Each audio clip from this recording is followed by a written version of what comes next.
আচ্ছা, গোলকের তোমাদের তো সলিউশন কপিগুলো দেওয়া হয়েছে। এবার গোলকের বিষয়টা একটু বোঝাতে হবে।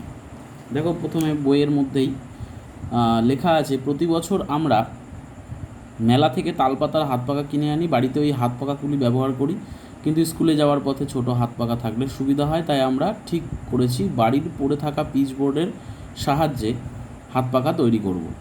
তো আমার ভাইয়ের বন্ধু সুজিত অনেকগুলো ছোট বড় গোলাকার পিচবোর্ডের চাকতি নিয়ে এসছে। আমার ভাই একটা পিচবোর্ডের গোলাকার চাকতি সমান দুভাঁজ করে দুটি অর্ধবৃত্তাকার চাকতি কেটে নিয়ে একটি চাকতির ব্যাস বরাবর একটি কাঠি আঠা ও কাগজ দিয়ে আটকে দিল, পাশের ছবির মতো হাত পাখা তৈরি করলো। ছবিটা দেখতেই পাচ্ছ কীভাবে তৈরি করেছে। কিন্তু এই কাঠিটিকে কেন্দ্র করে যখন ভাই অর্ধবৃত্তাকার চাকতিটি ঘোরাচ্ছে, তখন অনেকটা বলের মতো ঘনবস্তু তৈরি হচ্ছে দেখছি। নিজেরাই বুঝতে পারছো কীরকম হবে। একে কি বলা হয়? এইভাবে অর্ধবৃত্তাকার চাকতির ব্যাসকে অক্ষ করে চাকতিটি ঘোরালে বলের মতো দেখতে যে ঘনবস্তু দেখতে পাই, সেটি হচ্ছে গোলক বা স্ফিয়ার। তাহলে বুঝেছি গোলকের তল বলের তলের মতো। গোলকের তল কিসের মতো? বলের তলের মতো। আর গোলকের কি বলেছে? গোলকের কটি তল? তার মানে একটি তল, এবং এটি একটি বক্রতল। এটা একটি হবে, আর এটি একটি বক্রতল। আমরা সুজিতে আনা গোলাকার চাকতির সাহায্যে খুব সহজে অনেকগুলি হাত পাখা তৈরি করলাম, এবং প্রত্যেকটি একটি করে হাত পাখা নিয়ে নিলাম। এবার ব্যাপারটা বলেছে, আমরা ঠিক করেছি বাড়িতে ব্যবহৃত গোলকাকারের ঘনবস্তুগুলি খুঁজি। আমার বোন একটা বড় গোলকাকার চামড়ার বল এনে দিল। এবার কি হয়েছে দেখো, হাতে কলমে গোলকের সমগ্রতলের ক্ষেত্রফল কত সেটা বের করা হচ্ছে। কিভাবে?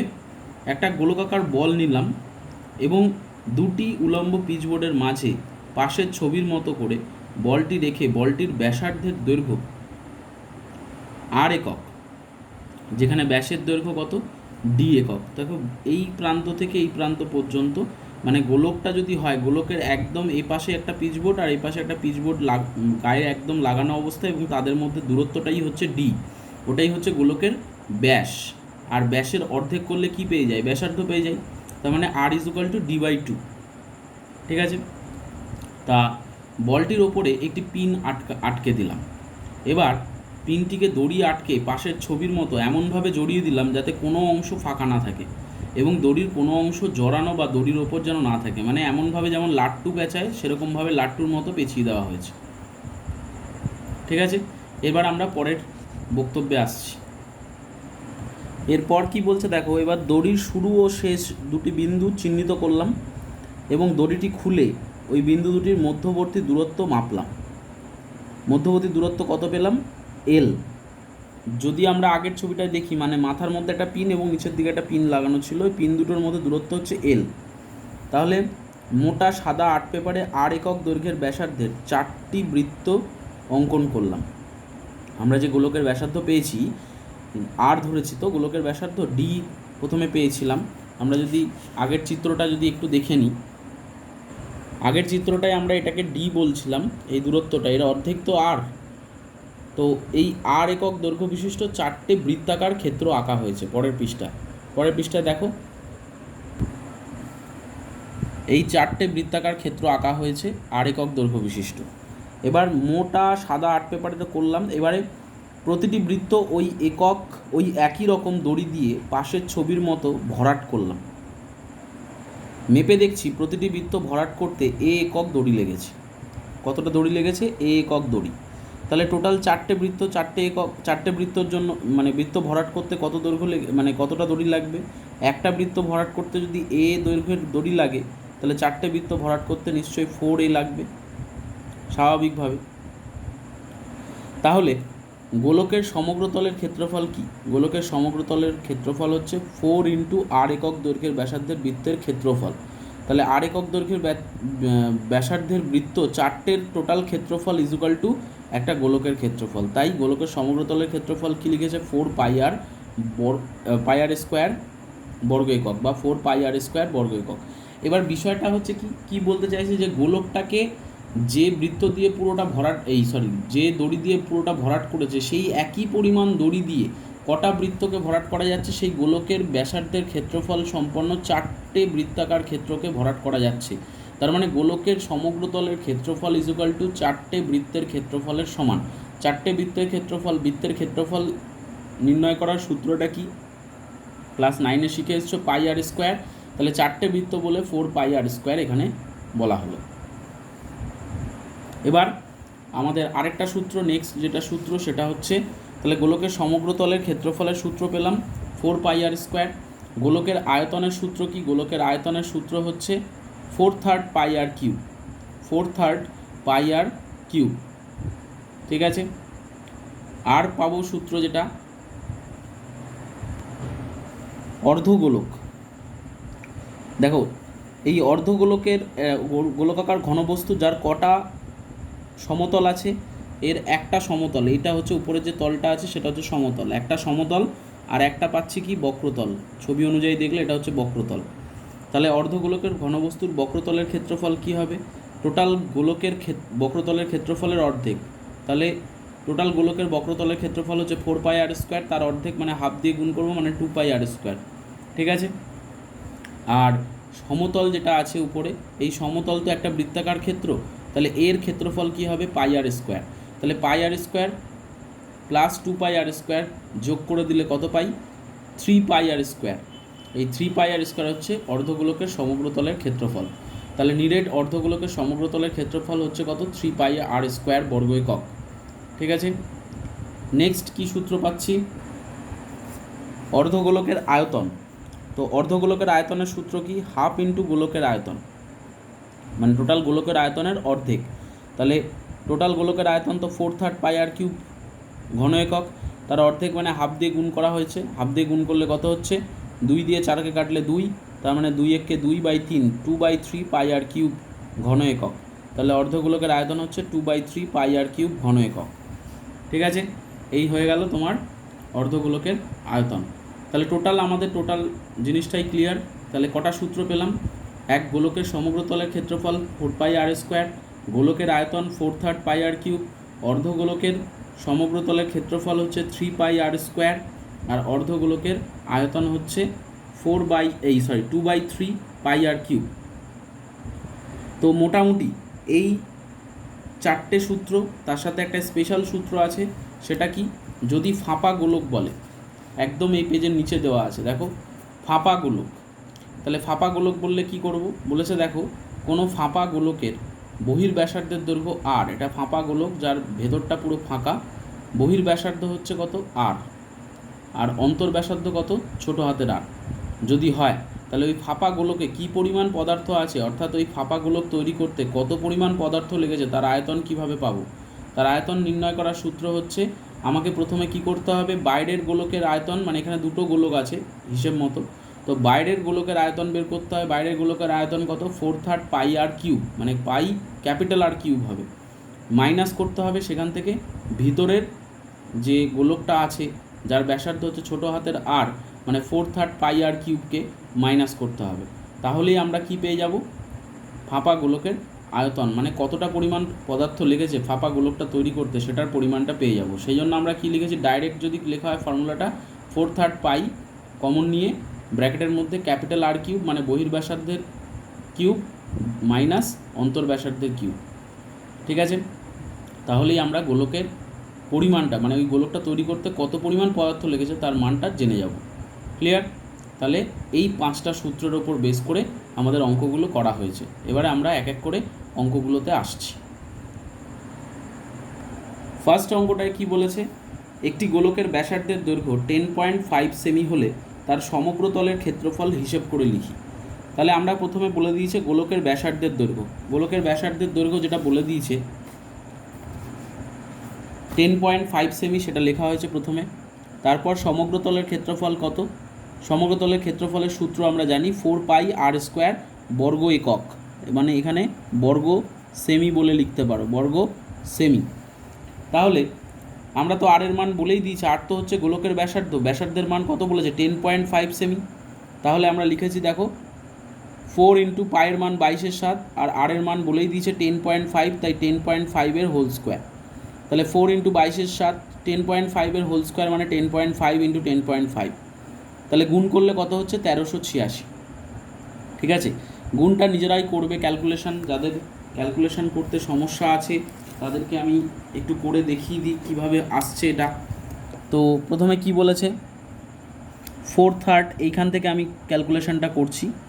এরপরে যেটা হবে যে 4/3 ইন্টু 4/3 কি 4 ইন্টু 22/7 ইন্টু 10.5 ইন্টু 10.5 আছে, তো দশমিক তুলে দাও নিচে 10, এখানে দশমিক তুলে দাও নিচে 10, কারণ দশমিকের জন্য 1 আর দশমিকের পরে একটা সংখ্যা আছে বলে 0।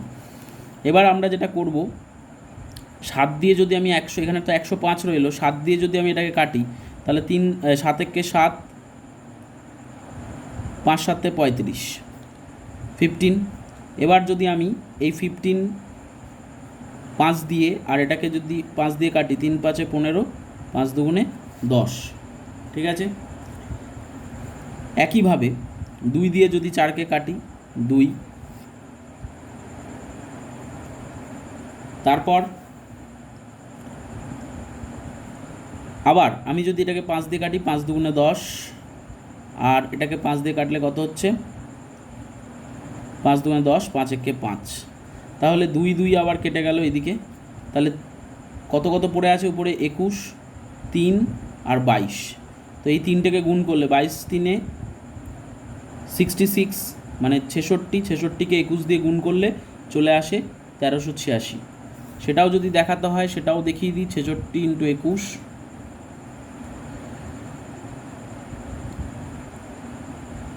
আমি শর্টকাট গুণটা তোমাদের শিখিয়েছিলাম 1386। তার মানে 1386 বর্গ সেমি কী বেরিয়ে গেল, গোলকের সমগ্র তলের ক্ষেত্রফল বেরিয়ে গেল। ওকে, এবার আসছি নেক্সট অঙ্কে। নেক্সট অঙ্কে কী বলেছে, একটি চামড়ার বল তৈরি করতে প্রতি বর্গ সেন্টিমিটার 17.50 টাকা হিসাবে 431.20 টাকা লেগেছে। বলটির ব্যাসের দৈর্ঘ্য হিসেব করে লিখি। তাহলে আমরা অঙ্কটা কিভাবে করেছি, বলেই দিয়েছে একটা চামড়ার বল তৈরি করতে প্রতি বর্গ সেন্টিমিটার 17.50 টাকা হিসেবে 431.20 টাকা লেগেছে। তাহলে 17.50 টাকা খরচ হয় 1 বর্গ সেমি বল তৈরি করতে, তাহলে 431.20 টাকা খরচ হবে কত বর্গ সেমি বল তৈরি করতে, তাহলে 431.20কে 17.50 দিয়ে ভাগ করব।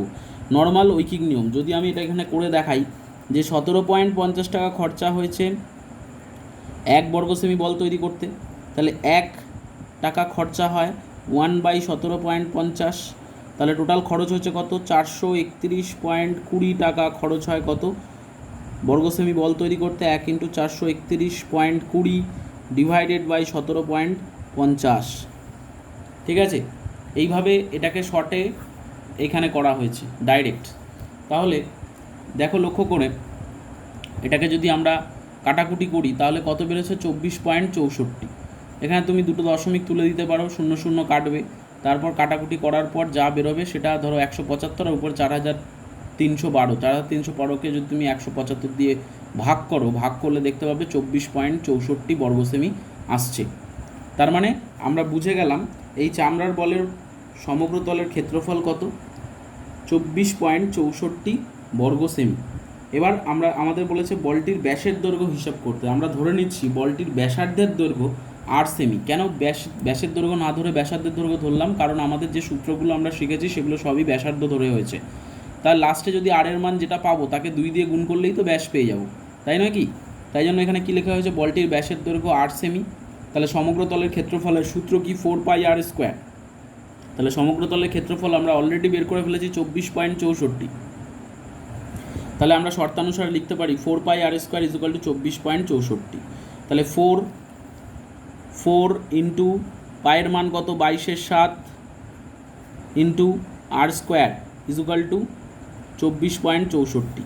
তাহলে এই যে 4 এখানে গুণ আছে, এদিকে এলে ভাগ হয়ে যাবে, 24.64 নিচে চলে আসবে, আর 22/7 এদিকে নিয়ে আসলে ভাগ হয়ে যাবে, ভাগ থেকে গুণ হয়ে গেলে উল্টে যাবে 7/22, আর এখানে r² পড়ে আছে। তো এবারে আমরা যেটা করব সেটা হচ্ছে যে এটা কাটাকুটি করা হয়েছে। কাটাকুটি যদি না বুঝে থাকো নিজেরা করবে কাটাকুটিটা প্র্যাকটিস করাটা পরিমিতির ক্ষেত্রে খুবই গুরুত্বপূর্ণ ব্যাপার, কারণ কাটাকুটি যদি ভুল হয় অঙ্কও ভুল হয়ে যাবে। তাই দশমিক দিয়ে দশমিক তোলার জন্য এখানে নিচে 100 লিখলাম, ঠিক আছে, দশমিকের পর যেহেতু দশমিকের জন্য 1, দশমিকের পর দুটো সংখ্যা, তাই দুটো শূন্য। এবার এটা কাটাকুটি করা হবে, কাটাকুটি করলে কত হয় দেখা যাক।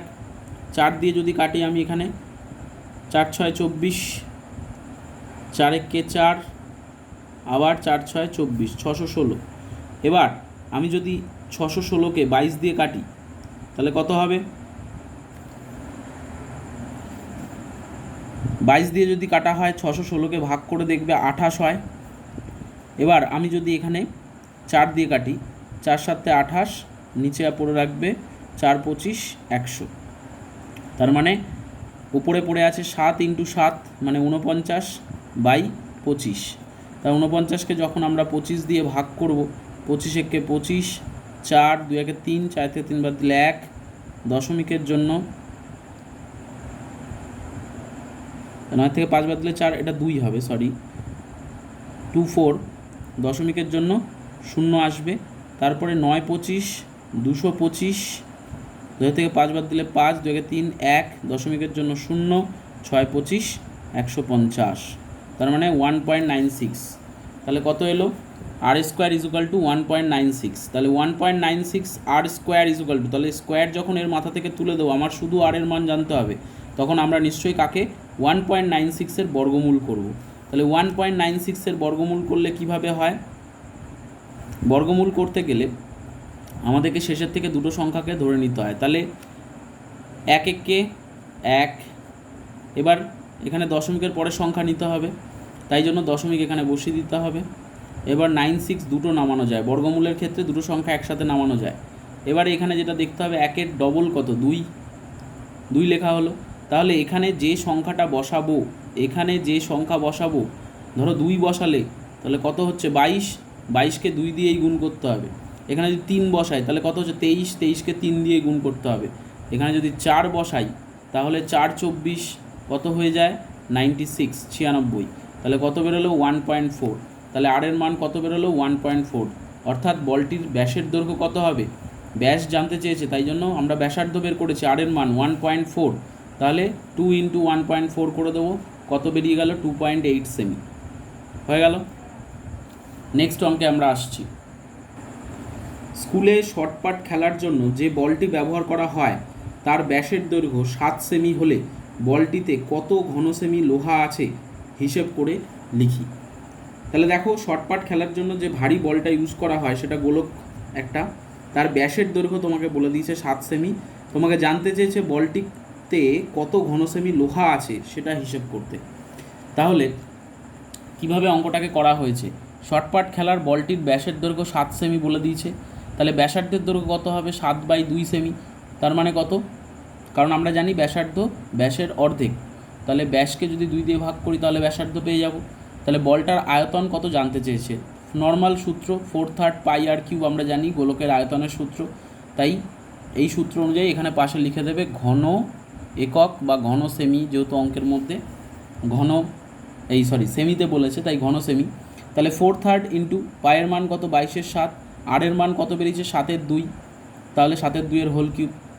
নর্মাল 4/3 22/7, 7/2 হোল কিউব মানে 7/2 3বার গুণ করা হয়েছে।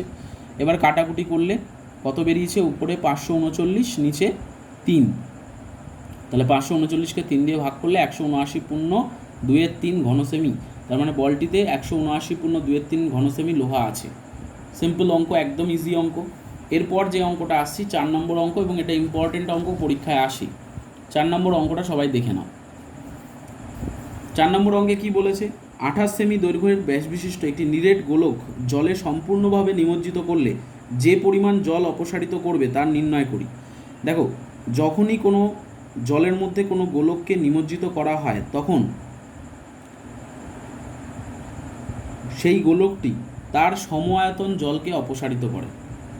আর্কিমিডিসের নীতি তোমরা পড়েছো, যে কোনো বস্তুকে যদি জলের মধ্যে নিমজ্জিত করা হয় তাহলে সেই বস্তুটি তার সমআয়তন জলকে অপসারিত করবে, এটাই তোমাকে জানতে হবে। তা এখানে ক্ষেত্রে তাহলে তোমাকে কি বার করতে হবে?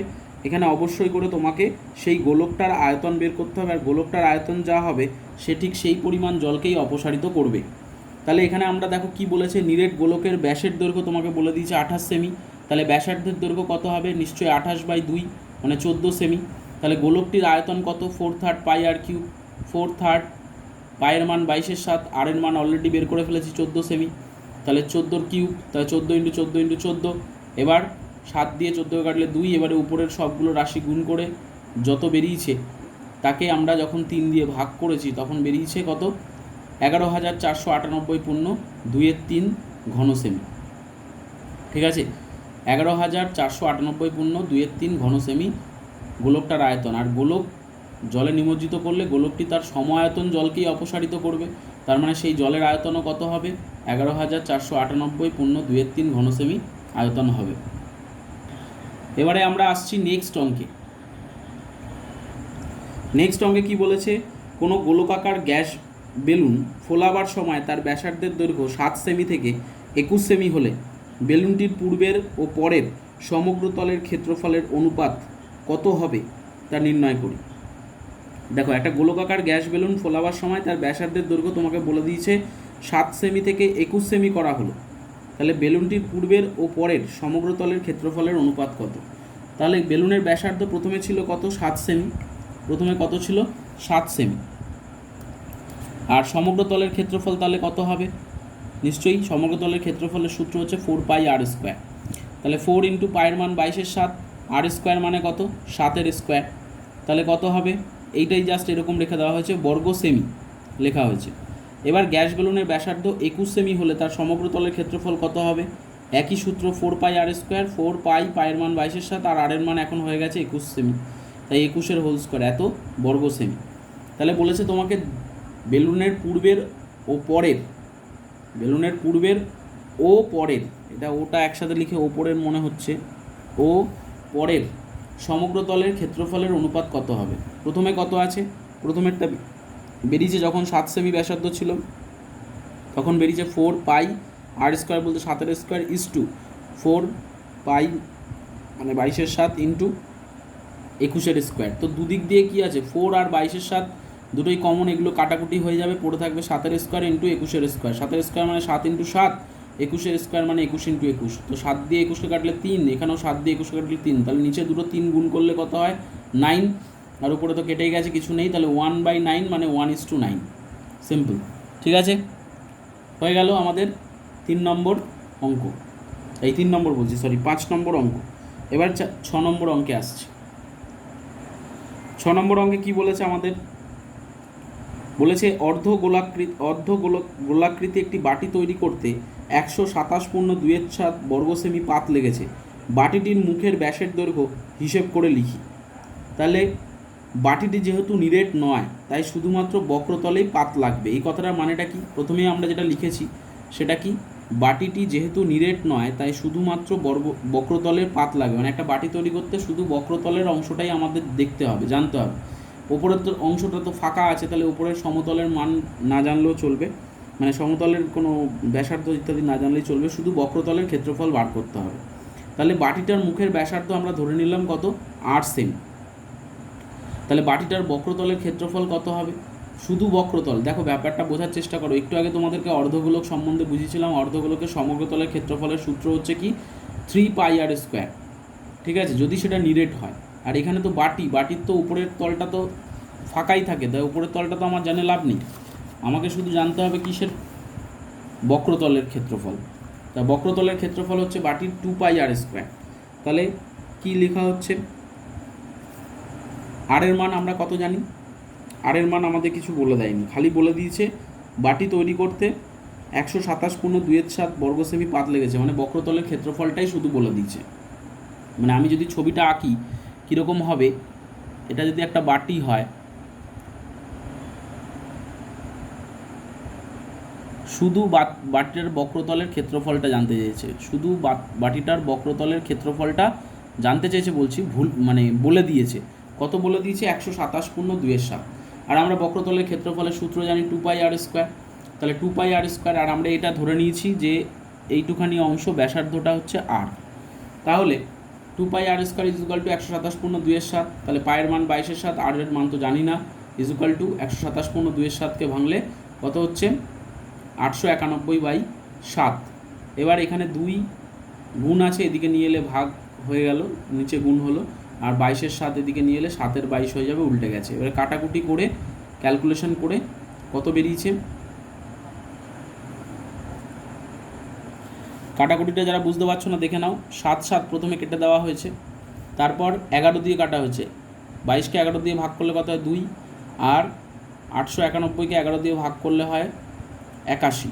তাহলে উপরে 81 পড়ে আছে আর নিচে 2 দুগুণে 4 পড়ে আছে। ঠিক আছে, এবার পরের পাতায় যাচ্ছি।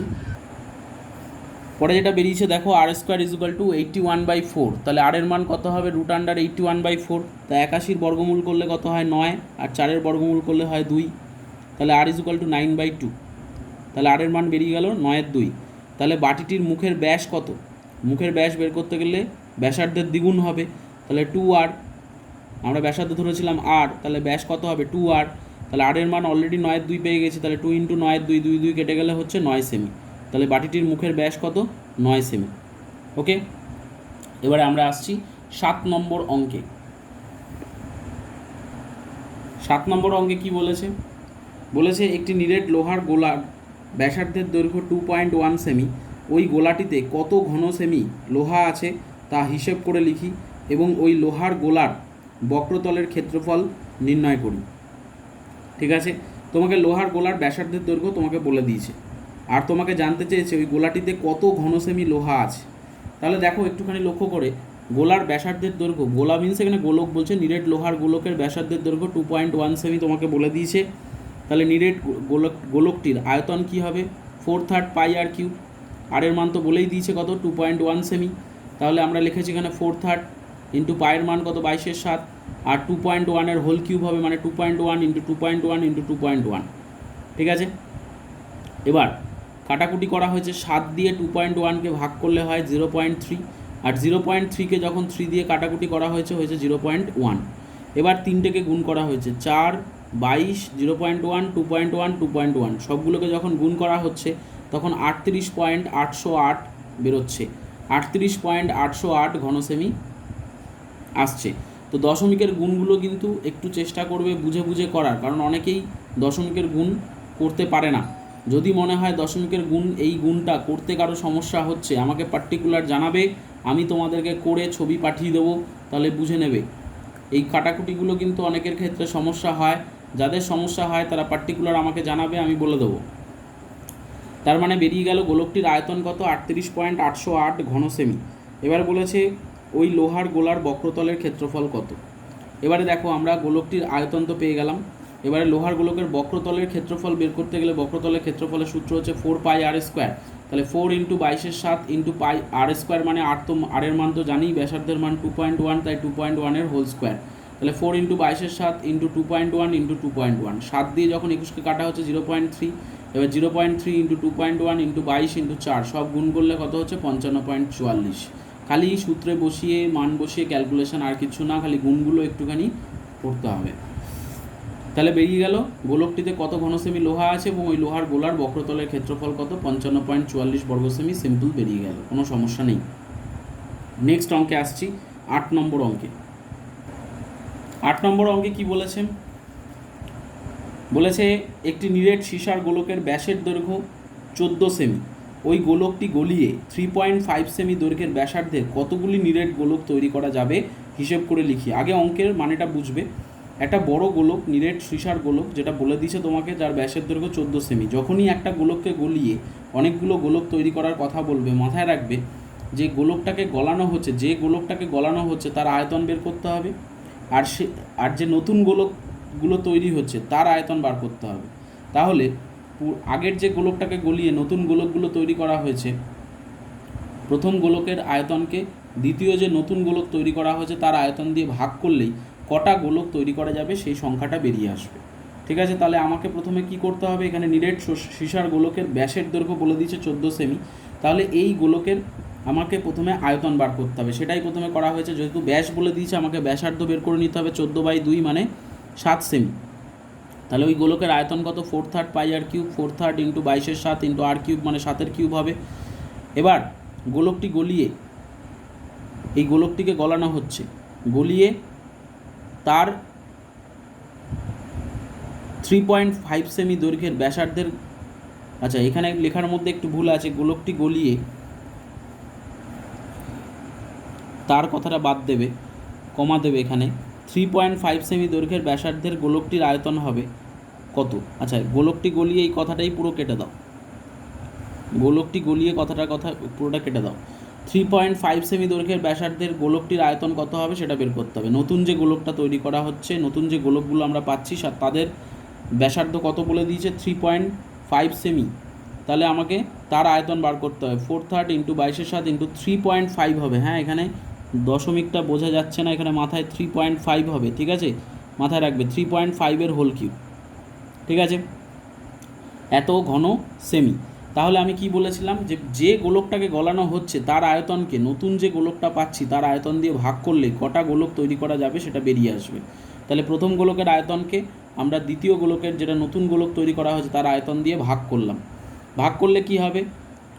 4/3 কেটে গেল, 22/7 কেটে গেল, তাহলে 7 কিউব মানে 3টে 7, 7 ইন্টু 7 ইন্টু 7, আর 3.5 হোল কিউব মানে 3.5 ইন্টু 3.5 ইন্টু 3.5। এবার 3.5 মানে 3.5 দুগুণে কত হয়? 7। তাহলে 3.5 দিয়ে 7কে কাটলে 2, এখানেও 3.5 দিয়ে 7কে কাটলে 2, এখানেও 3.5 দিয়ে 7কে কাটলে 2, তাহলে 2 ইন্টু 2 ইন্টু 2 মানে টোটাল 8টা গোলক তৈরি করা যাবে। ওকে, হয়ে গেল 8 নম্বর অঙ্ক। এরপর নেক্সট 9 থেকে পরের ভিডিওতে পাঠাচ্ছি।